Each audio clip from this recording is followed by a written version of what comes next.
Welcome into the 500 Sprintcast presented by Redline Ace. I'm Zach Heiser. Ashton Smyth joins me from the road. How are you, Ashton? I'm doing great, Zach. Just finished up the busy part of the season for us. Both the Prairie Dirt Classic and USA Nationals gave away a lot of money. Saw some incredible racing, but now I'm ready to talk payment racing. And yes, I was sitting at Cedar Lake Speedway on Friday and Saturday watching the 500 Sprint Car Tour race on my phone. Everyone was laughing at me. I was sitting in the infield during heat races watching Owasso and Kalamazoo on my phone. So, That's you know, commitment, girl. That is commitment. Because it was yeah. not only were you busy, doubleheader weekend. Let's Hmm. start with the Kenyon Midget Series. We've been wondering if somebody else is going to get to victory lane, and it was probably not the driver that you've been thinking about. What a cool night on Friday night getting to victory lane for Landon. Yeah, that's huge. His first win as well as his team's first win. And Zach, I really think this is going to be a catapult for that Jeff Hill trailer sales team. I mean, he that team has been so close so many times. They have an incredible program built up between Landon, who's had multiple podium finishes this year, and then Kyle Sheard, who's been on a tear. And we've talked about Kyle before. Kyle's not afraid to make those risky moves, and unfortunately, just haven't paid out for him so far. But it's like, okay, now Landon has that first win. When are these other guys going to end up in victory lane? And I don't think it'll be long. But then, Dameron Taylor getting the win Saturday night at Owasso and extending that points lead even more. Um, we talk about it all the time. Dameron's just one of those guys that's just hard to beat, and I feel like we have the same thing kind of developing in the sprint car world as well. Yeah, and I want to mention too for the midgets, right? Isaac Johnson. This is a Friday night. Isaac Johnson, runner-up. Kyle Sheard, third. Dameron Taylor. Clayton Gaines, a name that we haven't talked much about at Mm-hmm. all this year. Top five finish for him. And then Eli Fox on Saturday, a name that we haven't mentioned at all this year. Runner-up, and then Kyle Sheard, third. Evan Hammond, the guy that you are rooting for to get a win here in the next two events, and Andrew Wall, another name that we haven't said this season. Top five finish. So there are some programs coming on strong here late in the going.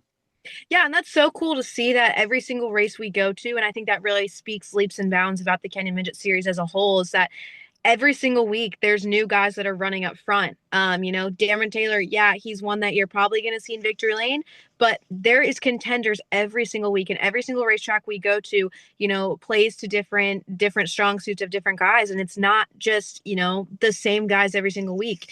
You just heard it; those were 8 out of 10 of those guys were all different, which is super cool to see. And I'm excited to see how the rest of the season plays out and see if we see any other first timers in victory lane with Kenny Midget Series. Four races to go for the Kenyon Midgets. Dameron Taylor, as you mentioned, 65-point advantage over Isaac Johnson. Evan Hammond third, Kyle Sheard fourth. Andrew Wall and Clayton Bohannon, though, in a very close Rookie of the Year Mhm. battle for the 2025 season. All right, let's talk 500 Sprint Car Tour Friday night, Kalamazoo Speedway. We've talked about this. We've been building it up. Will anybody knock off Tyler Rohrig in the state of Michigan?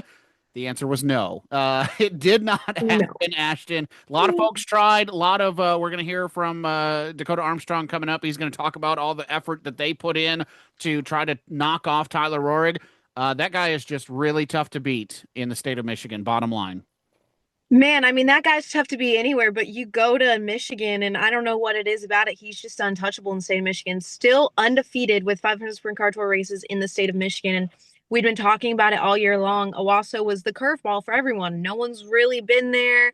We were going to kind of see if it was an even playing field, but once again, Tyler Rohrig picked up the win. I think that just plays to his experience. And I know you see him in all different forms of racing up there. And you hear about Tyler Rohrig in just about any kind of race car there is. And I think that's, that edge that he has over some of the other competitors. But Owasso, from what I saw, was an incredible race. Every single time I looked down at my phone, I think it was Bobby Santos and Cody Swanson were battling hard, and great car counts at both, which is amazing to see, the sport as a whole kind of growing. We've had pretty good car counts this year, which is, like I said, incredible to see. But man, Tyler Rohrig is going to be hard to beat. Still tops the points charts right now. And but keep in mind, when we had Salem a few weeks ago, Tyler Rohrig did not go. He was not too happy with the motor package that he had, and seeing his possible competitiveness at Salem or lack thereof. He just said, I don't think I have the motor to run at Salem. Um, will we see that again in the fall? And obviously there could be some possible schedule conflicts now. Yeah, yep, for sure. Outlaw Super Late Model Racing right off his back door, scheduled for that same weekend. So we'll see what happens.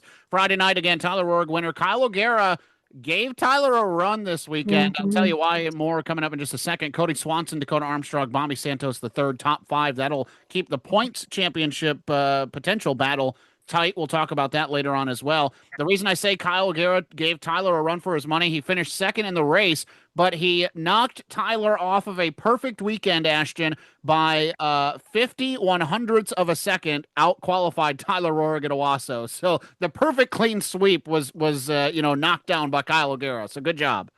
Yeah, that's good job to Kyle. And man, Kyle's another one of those drivers who's just luck has not been on his side.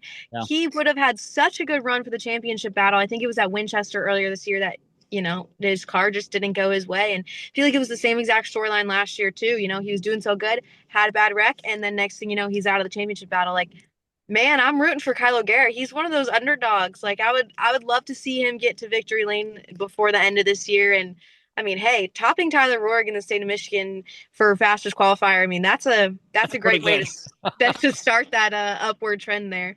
Cody Swanson. So again, Roark, O'Gara, Swanson, Santos, and Dakota Armstrong round out the top five from Owasso. So there you go. That's the update on what's going on with the 500 Sprint Cast and the Kenyon Midget Series. Time to get into our interview sections this week, and it is our pleasure to welcome in our first guest. He picked up the win at Kalamazoo Speedway, as we mentioned, with the Kenyon Midget Series from all the way down in Louisville, Kentucky. Landon Brown, welcome to the 500 Sprint Cast. Hey guys, thank you all for having me. What a story for you, and right off the top, people are going to say, all right, sweet, man, got to win with the Kenyon Midget Series at Kalamazoo Speedway. What an accomplishment. That's great. But there's so much more to it for you, Landon, and I want to dive into that over the course of this interview. So I guess first of all, let's talk about the win at Kalamazoo, then we'll peel back the onion a little bit. Take me through Friday's race and get into victory lane. Yeah. So we started the day off really strong. We had a step already in mind from last year. We did terrible last year. We were towards the back and just we had a hard time at finding the balance between loose and tight. And I think throughout the whole day, practice qualifying and heats, we were really tight. No, we were really loose. And then for the heat, we were just really, really tight. So we just had to find that happy medium. And we So this year we kind of went with the setup that we in between whatever we were testing last year, and it just worked out perfect right out of the gate.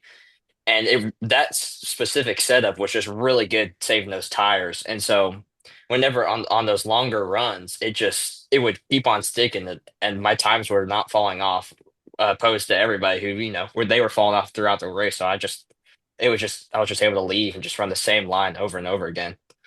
When you have when you go back to a track that was not forgiving to you the time before, what is your mindset going into Kalamazoo? Are you not looking forward to it? Obviously, I think everything else that's going on, you probably are looking forward to it, but is there a little pessimism creeping in there, or is it kind of the opposite, like we're going to tackle this thing and we're going to figure Kalamazoo out? I mean, there's always that worry that the same thing's gonna happen, but really, with that bad result, you just kind of throw that out the window, just blank canvas. I just kind of went in there like it was my first time going to the track, basically. I've also heard that Kalamazoo is kind of difficult. A lot of the sprint car guys tell me that. What are your thoughts on Kalamazoo? Is it a racetrack that you like? You think fits your driving style, or is it one that's like, okay, maybe not? Well, it's definitely moving up the list now that I've won there. But yeah, I mean, it's compared to the tracks that we run at, it's really weird. I mean, the straights are really wide, and there's really only one or two lines you can run in the corners. Both the corners are pretty similar, but I mean they're really kind of tricky. And the backstretch, how it's rounded like how it is just it's really weird because you're basically already when you're coming out of two, you're already turning into the next corner, and it's just really weird. Hmm. Well, clearly it seems like you figured it out, obviously picked up the win. Not only did you win, it was the first win for your team. Tell me Yeah, about what that was like and, what the morale's been like in the pits after, getting that first win for your team. for sure. Yeah, I mean we've been so close so many times. I'd say first time we ever got close to a win was my teammate Kyle Sheard at Berlin.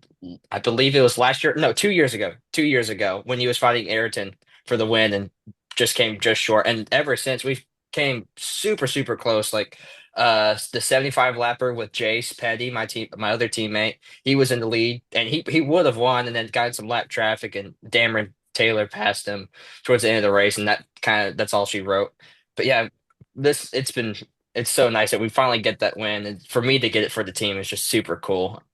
And battling some adversity for you. So we understand that you kind of had to overcome a bit of a personal battle. Talk about what happened earlier this year that kept you out of the car. Yeah, so this past winter, I we ran in the Rumble in Fort Wayne, and that's just a whole other ball game with these midgets and um yeah. So I think first lap of the B main, the first day of the weekend, there was a wreck going into turn one, and there was a big checkup in front of me. And with those cars, it's really hard, so you can basically just see straight in front of you. So I didn't see this guy checking up in front of me, and I just launched over his car and flipped over and slid into the concrete barrier. I saw your wreck, didn't realize it Yes. was you. All right. Okay. Putting this all Yes, together. yes, it was on Pit Road TV. Yeah.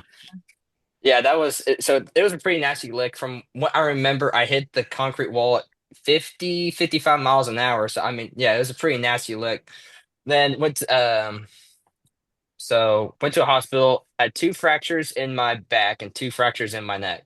Mhm. And thankfully, I was only in a back brace and a neck brace for 2 months. I Wow. got out the week after my birthday, February. So I mean, that was pretty cool. I had to stay out of the car. I think I was medically cleared to come back to racing the 1st of June. So I mean, I was out of the car for half a year. What was that process like? Are you lobbying to the doctors to get back in the car sooner, or are you pretty patient with the whole thing and taking their advice? I mean, how bad was the downtime for you? I mean, it wasn't as bad as you would think with that kind of injury. I mean, thankfully, with because I do a lot of iRacing and simulator racing, so that the doctors said that was fine to run. So I stayed occupied with running leagues and stuff on iRacing and whatnot, and that kept me kind of in the loop with the racing stuff when I came back. Jumping back into the car for the first time, what was that experience like? Did it almost feel like, okay, all the muscle memories coming back out, or was it like oh my gosh, I forgot how to drive a race car?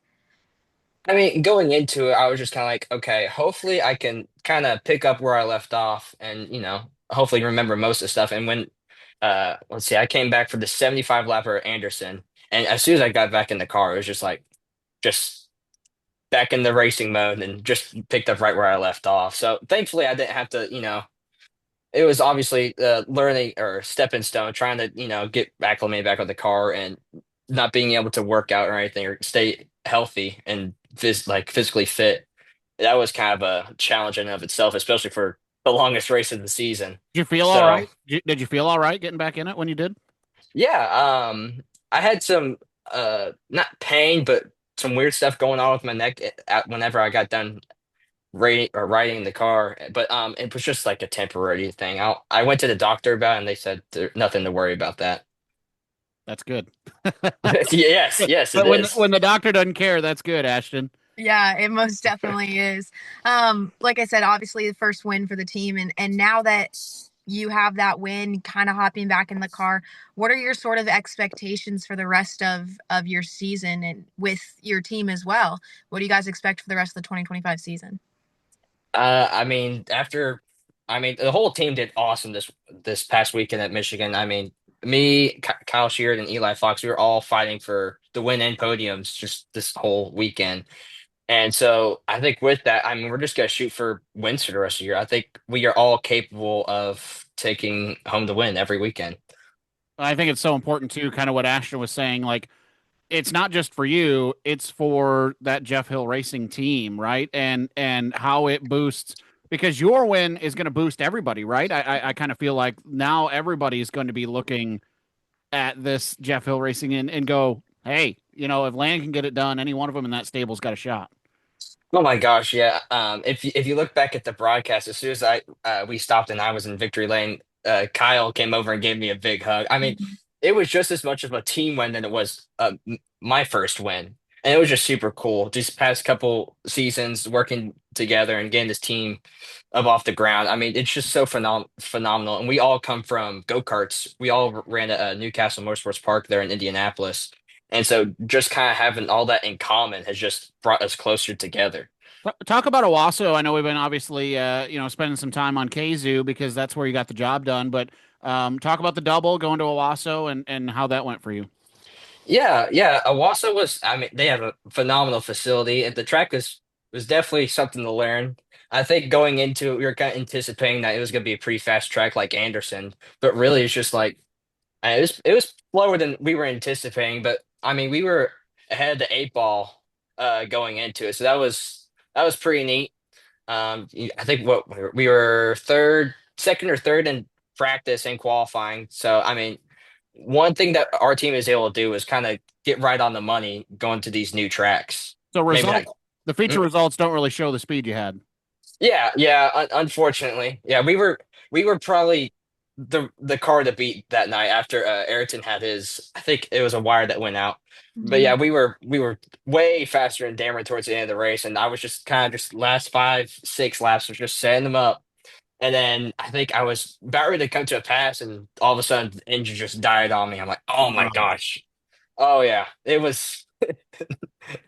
I was not happy, but it's just one of those things. Unfortunately, just you could be running in the back or to win the race, and something goes haywire. So it's unfortunate, but I mean, just knowing we had that speed and kind of putting Damon right where we wanted, is just that was a good takeaway from the race. Are you trying to add, and Ashton, I'll give back to you for the last question. Are you trying to add anything to your schedule now to make up for that lost time from the injury? Not really, but let's see. When I first came back, I did a arrive and drive at the Lucas Oil Racing School with the open wheel cars, and I did a race with them at their season opener at Putnam Park, and that was my first time back in the seat of any race car. So kind of getting back into the car for the first time and doing something basically foreign to me was definitely a challenge, but I did pretty well. Got a few top fives and such. So kind of dipping back into that road course world after being out of karts for a while was nice, and then kind of got me ready for getting back into the midget. Yeah, But you go ahead. yeah, apart from that, I don't have anything else planned. And somebody gives me a call to drive something for them, I will gladly drive There you go. for anybody. End goals, what are your end goals? You talk about, that road course racing that you did, and obviously coming out of karts, that's a lot of road course racing. What is, if there's any race car you could drive on this planet, what would you drive?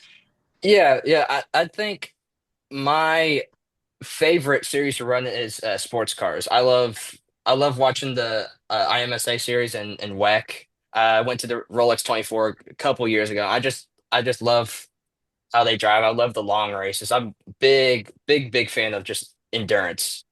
Hmm. I, and then yeah, and just running the cars on iRacing. I run that's probably one of the cars I run the most. Maybe driving the Corvette or the Cadillac or just anything like that.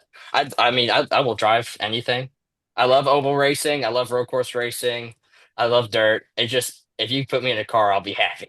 I love this. We talked to Ayrton a couple of weeks ago, Ashton, and he was like, "Yeah, racing," and I'm like, "Man, the trajectory out of a midget does not scream road racer." But No. these kids are looking toward it, so that's pretty cool. Landon, congratulations on the win at Kalamazoo, man. I want to give you a chance here to thank some people before we let you go.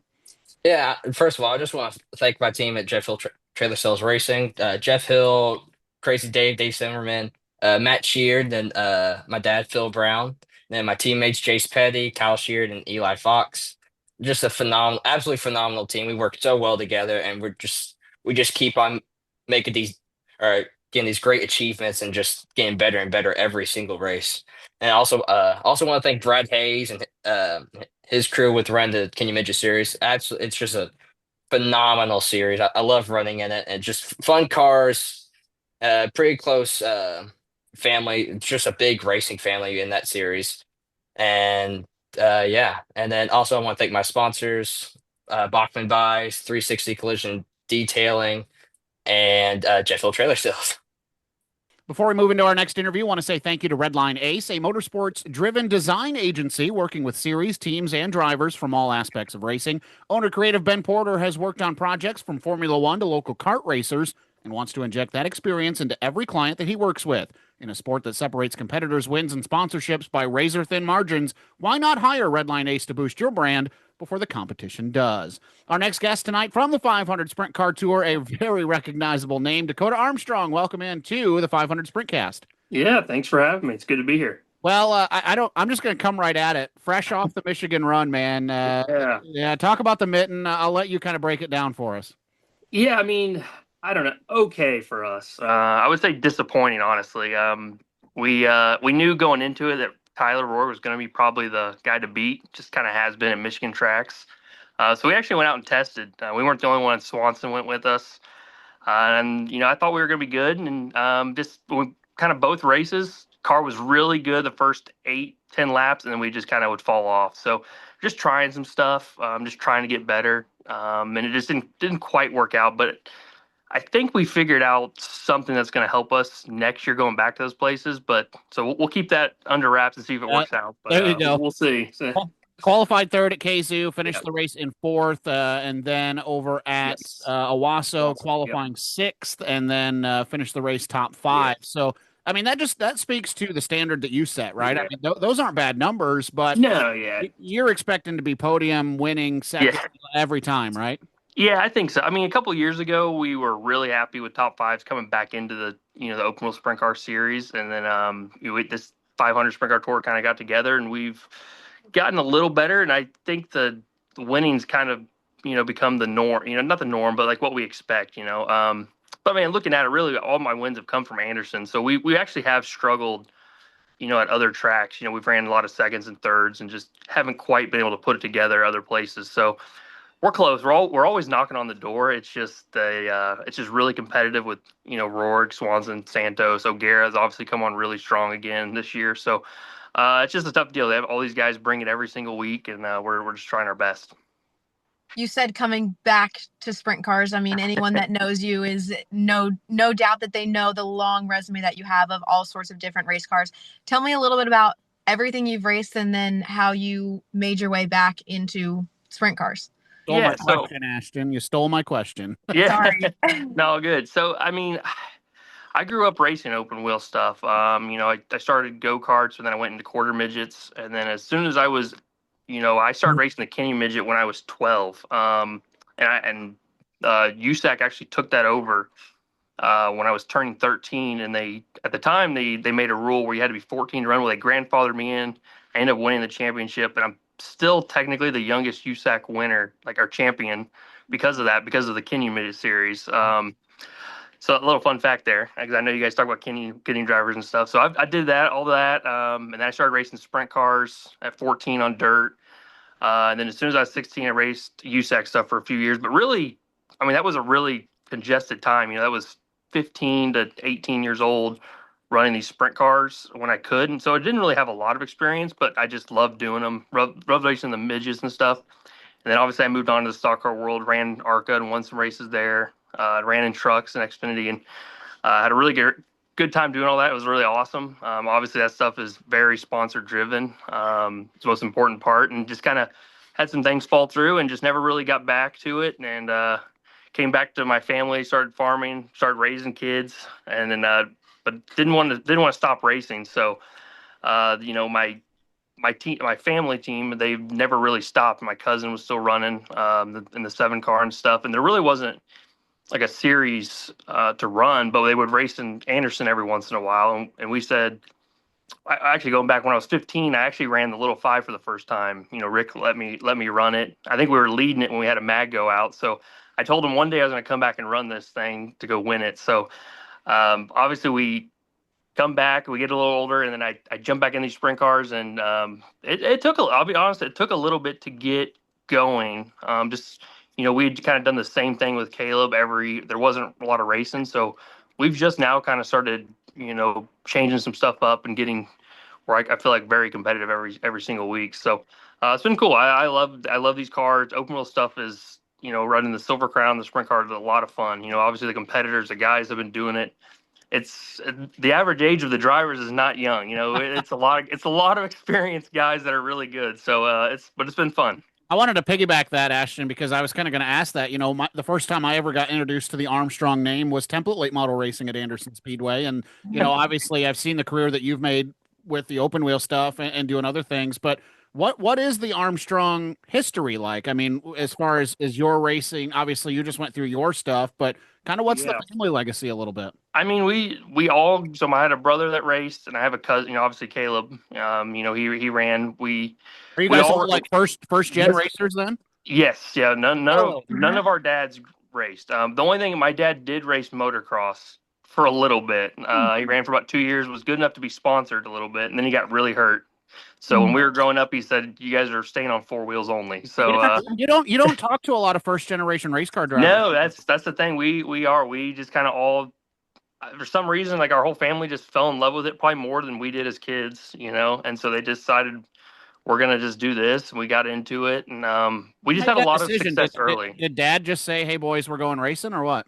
Yeah, so my very first race in a go-kart, we went practicing and we were just testing it. And the guy's like, "Man, he's pretty good. Has he ever been in it?" And they're like, "No, he's just first time." He's like, "He could probably win." We show up and we win it.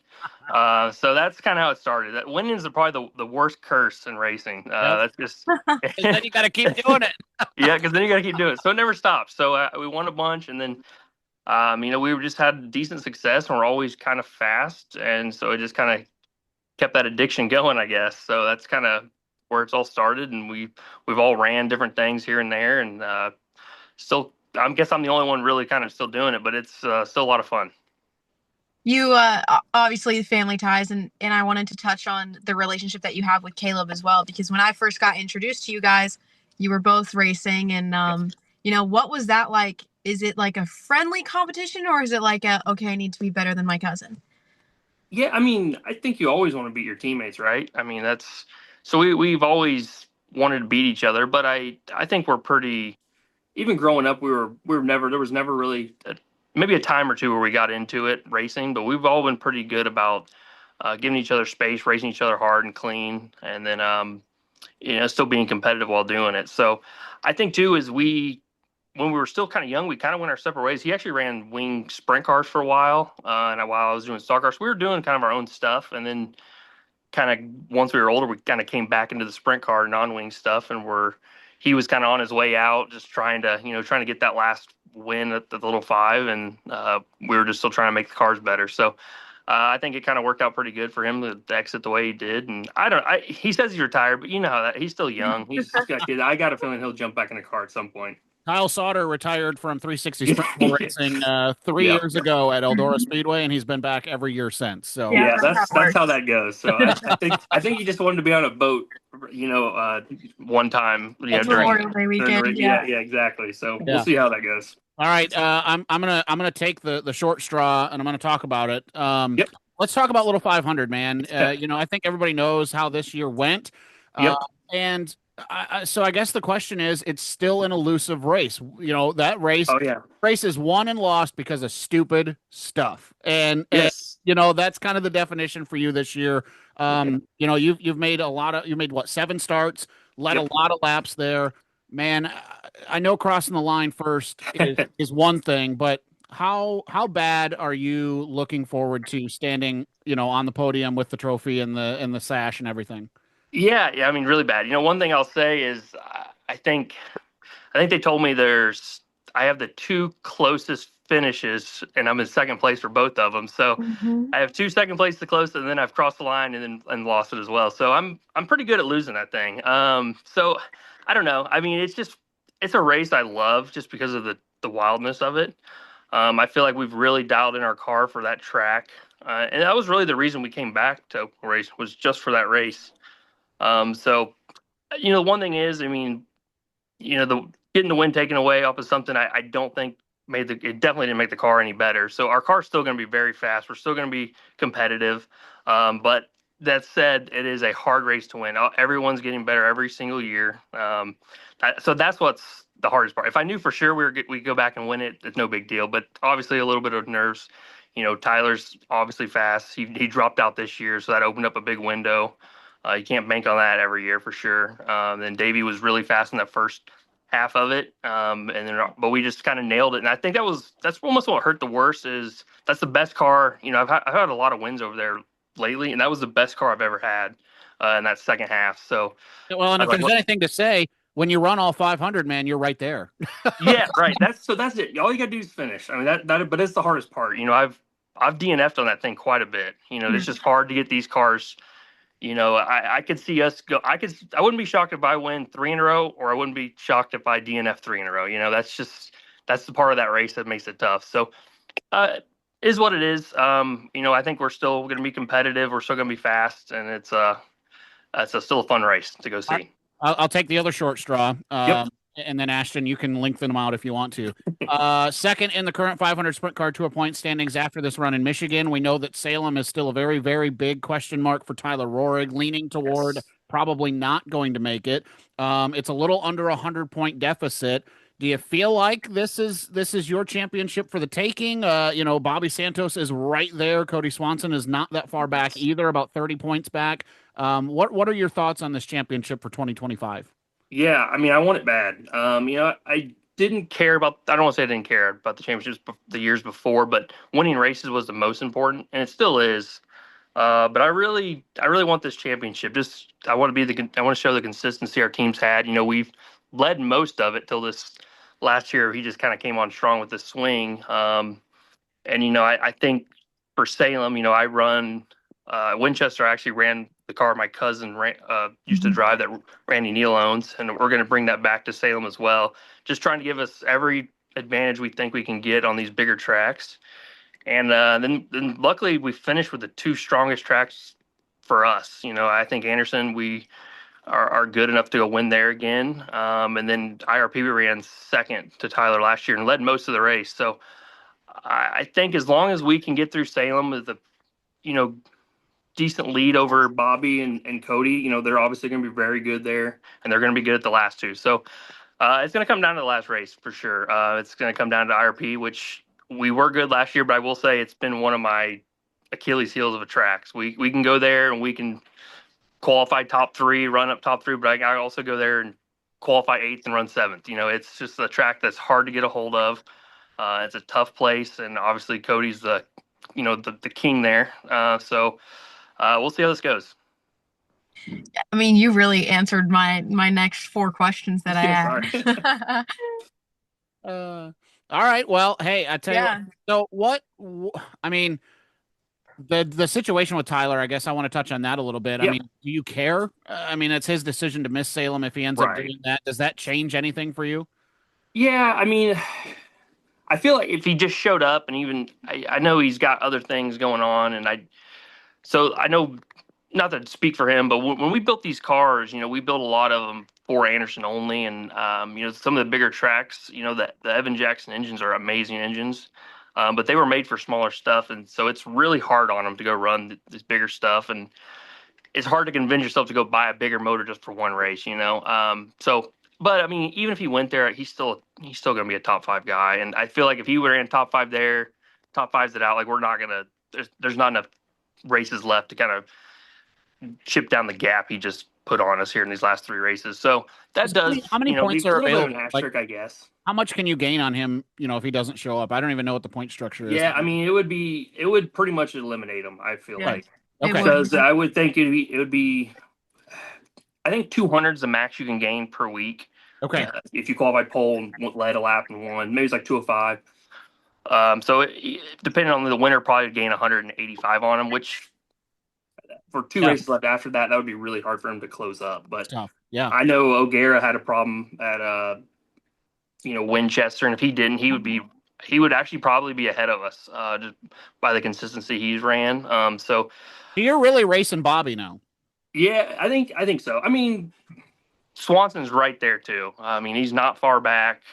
Cody's really good at all these tracks. Does that change? I mean, are you points racing now instead of racing for wins, or are you a get the points? I think we're win first for sure. I think the last race is the only one where we would really start watching the points, just because it's the last one left. But anytime if you go out there and win it, I mean, you're going to gain a lot of points. You go qualifying is actually I ran second one year, and I lost it really just because of qualifying. I qualified a lot worse. I can't remember if I ran second. I think it was Swanson, but he just qualified better than me every single week, and that he put up such a gap on me. So qualifying is important these last three. Finishing, leading the lap. I think that's kind of what we're going through. But these really are tracks that I expect to go have a shot to win. We're putting a lot of work on this car. Kevin Biesacker, he's putting a lot of work every single week trying to get this car better. So I expect to be good. I think we'll be decent. Gonna be fun to watch down the stretch, man. And you kind of started it. I was curious who's turning wrenches on this deal for you, and you already kind of went there. So that's pretty good.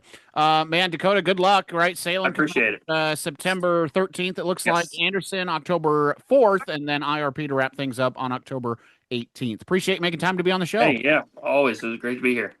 All right. Well, I want to say thank you to our guest tonight, Dakoda, and of course, Landon, for making time to be on the show. And keep track with us now. The upcoming schedule of events, Ashton, both the Kenyon Midgets and the 500 Sprint Car Tour are going to be at Salem Speedway next. One of them is going to happen this weekend. Kenyon Midget Series back in action this Saturday night. And Ashton, they'll put on a show on the smaller track at Salem, right? Oh yeah. They'll run the smaller track at Salem, but it's always, it's always a good time when the Kenyon Midgets go through there. Super exciting race. You'll see a ton of passing, which I find super exciting. I love the Kenyon Midgets. I say that all the time, but on those tiny little racetracks, those are probably some of my favorite to watch, and Salem's going to be one of those to watch. Paired with the USAC Silver Crown Series coming up again this Saturday, August 9th. Down at Salem Speedway. They'll race again, Sports Rome Speedway on the 22nd, and then they'll get a little bit of a break before they go back to the Indianapolis Speed Rome. As for the 500 Sprint Car Tour, a little bit of a break in the schedule now, Ashton. It'll be Saturday, September 13th for that rescheduled event at Salem Speedway. Yeah, and if you really look at the last three racetracks, there's three entirely different racetracks, starting with Salem. Salem's a whole different beast. That is one of the hardest racetracks that you'll race at. Anybody will tell you that. Obviously, Taylor Fern's going into that with a head of steam. She picked up the win last year, and how huge of a win that it was. And everyone's going to be watching to see what Tyler Rohrig does, if he shows up, if he doesn't, and then that's going to throw a loop in the championship as well. And then obviously rolling back through Anderson and then IRP to close out the season. It's the final stretch for the championship run. And man, depending on what Tyler Rohrig, it could come down to the very last race. That is true. All right. We will talk again in 2 weeks. We'll be back with the 500 Sprintcast that week prior to, what is that? That'll be before the Kenyon Midgets go to Speed Rome Speedway. So we'll be back before that show, or we'll be back before that event with the 500 Sprintcast. Want to say thanks to Landon again and Dakoda for being on the show. For Ashton Smyth, I'm Zach Heiser, and we'll talk to you next time on the 500 Sprintcast.